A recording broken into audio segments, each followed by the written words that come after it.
Bonjour et bienvenue dans ma chaîne qui est dédiée à la réflexion sur soi-même, notre société, notre comportement, notre responsabilité vis-à-vis de l'histoire, de ce qui nous arrive, à nous-mêmes, nos familles, nos voisins, notre entourage ainsi que nos pays, etc. Il y a énormément de sujets à aborder, surtout parmi les sociétés africaines. Il y a énormément de travail à faire et énormément de solutions à apporter dans nos cercles restreints, mais également dans nos pays respectifs. Parfois, je me demande qu'est-ce que je ferais si quelque chose m'assurait que demain, aucune barrière se dresserait entre moi et mon pays que j'aime tant, la RDC. Qu'est-ce que je ferais?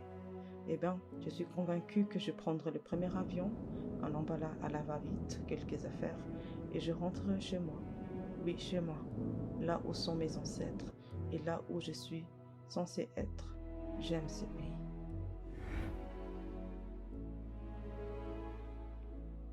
Parce que tout comme moi, tu as besoin de briser ces barrières qui se dressent devant toi. Certains sont invisibles, mais bien là.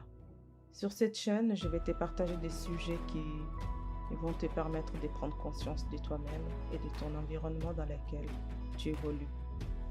Mon objectif est de t'aider à revenir sur toi-même. J'ai réalisé que la société africaine était terriblement malade. Le continent africain n'a pas de problème, mais son peuple est terriblement malade et vit dans le déni. Mais force est de constater que personne ne se pose les vraies questions. Qui sont, pourquoi, qu'est-ce qui s'est réellement passé? Nous n'allons pas aborder des leçons d'histoire imposées.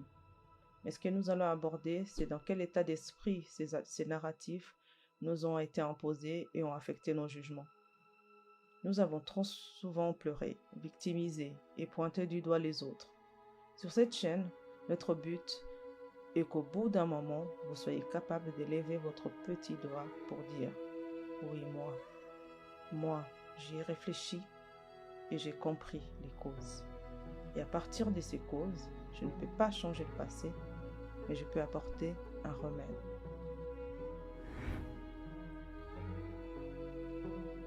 Pendant longtemps, j'ai détesté les miens, je les ai même donné des noms, jusqu'à ce que je comprenne, grâce à mes recherches, que ce que je voyais n'était rien d'autre que des stratégies de protection.